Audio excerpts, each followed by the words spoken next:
Bonjour, bienvenue sur Investisseur TV dans notre émission Idées de placement où nous alternons les placements financiers traditionnels, conventionnels avec ce qu'on appelle les placements passion.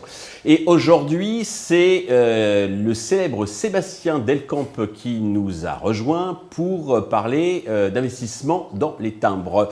Sébastien, bonjour. Bonjour Stéphane. Merci d'être venu sur Investisseur TV pour nous partager votre expertise. Commençons peut-être deux mots sur votre site delcamp.net. Le site delcamp.net, en fait, c'est le rendez-vous des collectionneurs depuis 22 ans déjà. Donc j'ai créé ça, j'étais encore tout jeune. Et aujourd'hui, il est utilisé par plus d'1 million de collectionneurs dans le monde. Et on fait pour un bon chiffre d'affaires tous les ans en objets de collection. Parfait.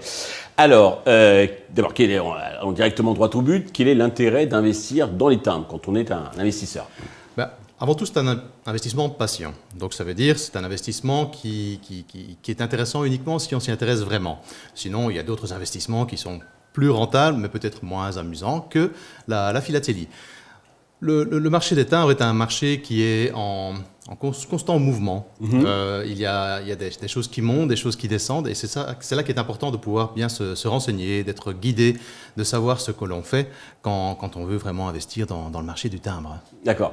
Alors, au niveau des rendements, parce qu'il y a la passion, mais il y a aussi la finance, oui.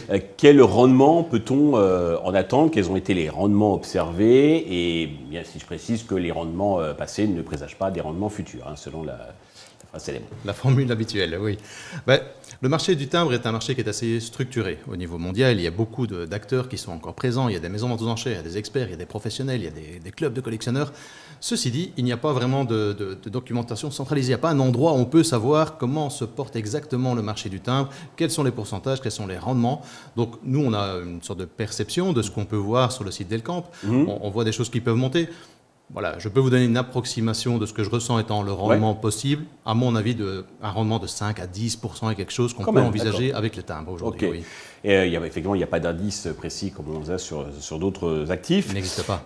C'est plutôt j'imagine, un investissement dans la durée ou on peut faire des allers-retours rapides ? On peut faire des allers-retours rapides. Il y a moyen de faire de très bonnes affaires. Il y a moyen d'acheter quelque chose et de le vendre beaucoup plus cher juste après. Mais ça requiert qu'on s'intéresse vraiment aux timbres, qu'on les étudie, qu'on arrive à faire une meilleure affaire que la personne qui nous l'aura vendu juste en face de nous.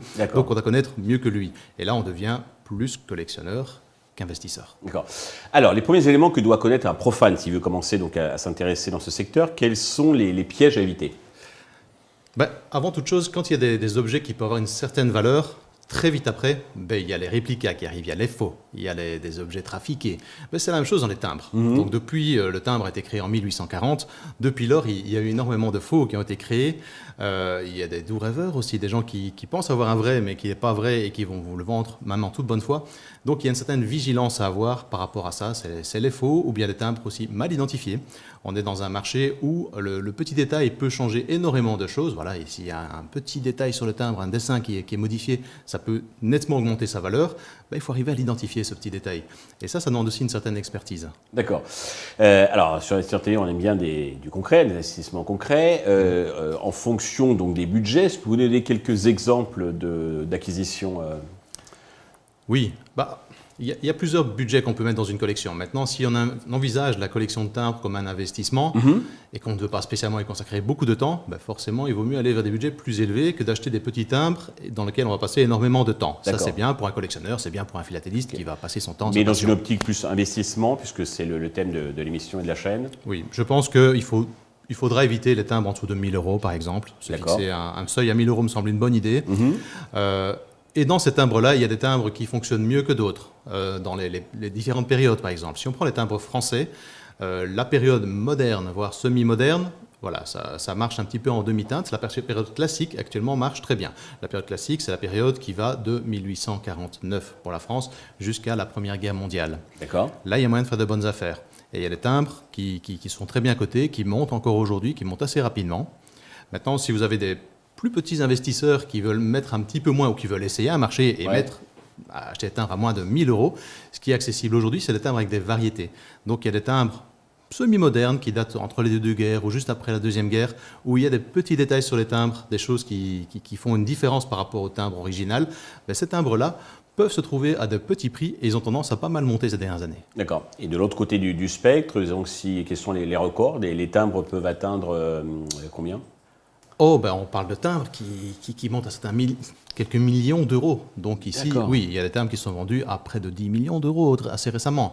Mais ce sont des timbres uniques. Oui, j'imagine. Qui sont bien identifiés, on sait qui les a, on sait où ils sont.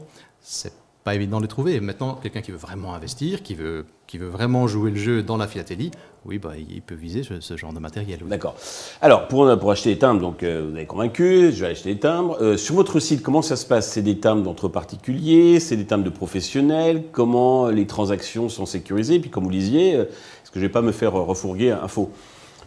Ben, il faut toujours être vigilant où qu'on les achète, que ce soit sur les brocantes, les vides-greniers ou sur Internet, sur le site delcamp.net que je dirige. Il faut toujours être un peu vigilant sur ce qu'on achète. L'avantage qu'on a sur Internet, c'est que les vendeurs qui y vendent ont une réputation qui est clairement indiquée. Donc ça veut dire qu'après chaque transaction, les acheteurs peuvent donner une évaluation à la vendeur, qui est leur avis sur la transaction, s'ils ont été satisfaits. Et aujourd'hui, sur Delcamp, nous savons que nous avons en moyenne pour tous nos vendeurs un pourcentage de satisfaction qui est de 99,98%. D'accord. Ce qui est excellent pour un site Internet. Parce que vous filtrez, sélectionnez peut-être les vendeurs. Oui, on est très exigeant. Et sur Delcamp, nous avons aujourd'hui environ 30 000 vendeurs, 30 000 personnes qui vendent des objets de collection, dont 3 000 sont des professionnels. Donc ils gagnent leur vie, ils engagent leurs responsabilités professionnelles. Il y a des experts aussi qui sont là. Et bon voilà, ça donne quand même confiance dans ce qu'on peut acheter sur Delcamp. Parfait.